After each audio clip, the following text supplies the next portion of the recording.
अभी तक आपने तीसरा अध्याय सुना था। अब हम बढ़ते हैं चौथे अध्याय की ओर, जहां चाणक्य हमें समझा रहे हैं कि शरीरधारी जीव के गर्भ काल में ही आयु, कर्म, धन, विद्या, मृत्यु इन पांचों की सृष्टि साथ ही साथ हो जाती है। इस नीति के द्वारा चाणक्य मानव जीवन की सभी बातों को पूर्व निर्धारित मानते हैं। उनका मत है कि मनुष्य जीवन काल की अवधि मृत्यु, सुख, दुख, मान, अपमान, विद्या और संपत्ति का भोग सभी ईश्वर के अधीन है। बिना उसकी मर्जी के पत्ता तक नहीं हिलता। अतः सब कुछ उस पर छोड़कर मनुष्य को अपने कर्म पर ध्यान देना चाहिए। आगे चाणक्य समझाते हैं कि साधु महात्माओं के सत्संग से पुत्र, मित्र, बंधु और जो अनुराग करते हैं वे संसार के चक्र से छूट जाते हैं और उनके कुल धर्म से उनका कुल उज्जवल हो जाता है। भाव यह है कि जिस कुल में साधु महात्मा जैसा कोई पुत्र उत्पन्न हो जाता है, उसके सत्संग से बाकी सभी लोगों का भी सांसारिक परिष्कार हो जाता है।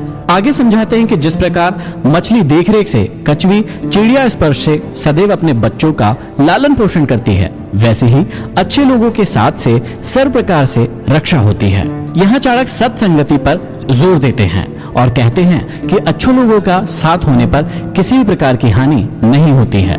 सज्जनों का साथ सदैव सुखकारी और हितकारी होता है। चाणक्य कहते हैं कि यह नश्वर शरीर जब तक निरोग व स्वस्थ है या जब तक मृत्यु नहीं आती है, तब तक मनुष्य को अपने सभी पुण्य कर्म कर लेने चाहिए, क्योंकि अंत समय आने पर वह क्या कर पाएगा। समय किसी की प्रतीक्षा नहीं करता, समय गुजरता जाता है। इसलिए किसी भी कार्य को कल पर नहीं छोड़ना चाहिए। और कहा भी जाता है, कल करे सो आज कर, आज करे सो अब, पल में परलय होएगी फिर करेगा कब। अतः समय का कोई भरोसा नहीं है। जो पुण्य कर्म करने हैं अभी कर लेना चाहिए, फिर समय नहीं मिलेगा। आगे कहते हैं कि विद्या कामधेनु के समान इच्छा पूरी करने वाली होती है। विद्या से सभी फल समय पर प्राप्त होते हैं। विदेश में विद्या माता के समान रक्षा करती है। विद्वानों ने विद्या को गुप्त धन कहा है, अर्थात विद्या वह धन है जो आपातकाल के समय काम आती है। इसका ना तो हरण किया जा सकता है और ना ही इसे कोई चुरा सकता है। विद्या सभी प्रकार से सुरक्षित और समय पड़ने पर रक्षा करने वाली है।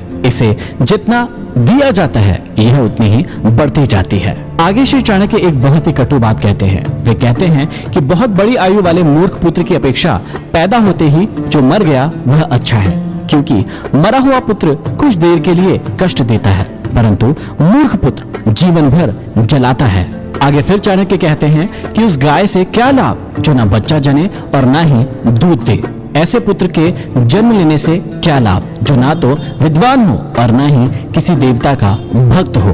भाव यह है कि दूध देने वाली गाय के समान ही ऐसा पुत्र की कामना की गई है जो विद्वान भी हो और ईश्वर में आस्था रखने वाला भी हो। और ऐसे बच्चे सदैव सुख देने वाले और माँ बाप का नाम रोशन करने वाले होते हैं। आगे इस चाणक्य समझाते हैं कि राजा एक ही बार बोलते हैं, मतलब आज्ञा देते हैं। पंडित लोग किसी कर्म के लिए एक ही बार बोलते हैं, मतलब बार बार श्लोक नहीं पढ़ते हैं। और कन्याएं भी एक ही बार दी जाती है। ये तीन एक ही बार होने से विशेष महत्व रखती हैं।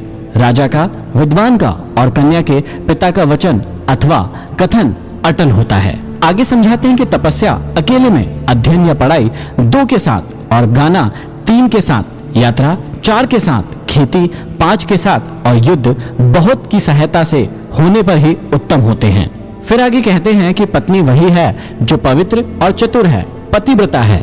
पत्नी वही है जिस पर पति का प्रेम है। पत्नी वही है जो सदैव सत्य बोलती है। आगे समझाते हैं कि बार बार अभ्यास ना करने पर विद्या विष बन जाती है। बिना पचा भोजन विष बन जाता है। दरिद्र के लिए सज्जनों की सभा या साथ और वृद्धों के लिए युवा स्त्री विष के समान होती है। अभ्यास से ही शिक्षा अथवा विद्या का विकास होता है। जो भोजन पचता नहीं है वह शरीर पर कुप्रभाव डालता है। एक दरिद्र परिजन अपने ही लोगों को विष के समान दिखलाई पड़ता है।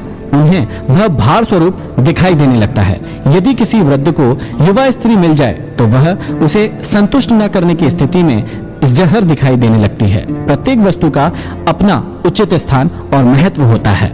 आगे कहते हैं कि दयाहीन धर्म को छोड़ दो, विद्या विहीन गुरु को छोड़ दो, झगड़ालू और क्रोधी स्त्री को छोड़ दो और स्नेह विहीन बंधु बांधवों को छोड़ दो। भाव यह है कि ऐसे धर्म को कभी नहीं अपनाना चाहिए जिसमें प्राणी मात्र के लिए दया भाव ना हो। ऐसे गुरु को नहीं अपनाना चाहिए जिसमें विद्वता या ज्ञान न हो। ऐसी पत्नी को कभी स्वीकार नहीं करना चाहिए जो क्रोधी स्वभाव की हो और कलह करने वाली हो। साथ ही ऐसे परिजनों से संबंध नहीं रखना चाहिए जो सुख दुख में काम न आए। बहुत ज्यादा पैदल चलना मनुष्य को बुढ़ापा ला देता है। घोड़ों को एक ही स्थान पर बांधे रखना और स्त्रियों के साथ पुरुष का समागम न होना और वस्तुओं को लगातार धूप में डालने से उनका बुढ़ापा आ जाता है। बुद्धिमान व्यक्ति को बार बार यह सोचना चाहिए कि हमारे मित्र कितने हैं, हमारा समय कैसा है, अच्छा है या फिर बुरा है। यदि बुरा है तो उसे अच्छा कैसे बनाए, हमारा निवास स्थल कैसा है, हमारी आय कितनी है और व्यय कितना है, मैं कौन हूँ, आत्मा हूँ अथवा शरीर, स्वाधीन हूँ अथवा पराधीन, तथा मेरी शक्ति कितनी है। आगे चाणक्य कहते हैं कि राजा की पत्नी, गुरु की स्त्री, मित्र की पत्नी, पत्नी की माता अर्थात सास और अपनी जननी, ये 5 माताएं मानी गई हैं। इनके साथ हमेशा माँ का व्यवहार करना चाहिए। यदि आप इन सभी बातों का ध्यान रखेंगे तो अपने जीवन में सफलता के मार्ग पर आगे बढ़ते चले जाएंगे।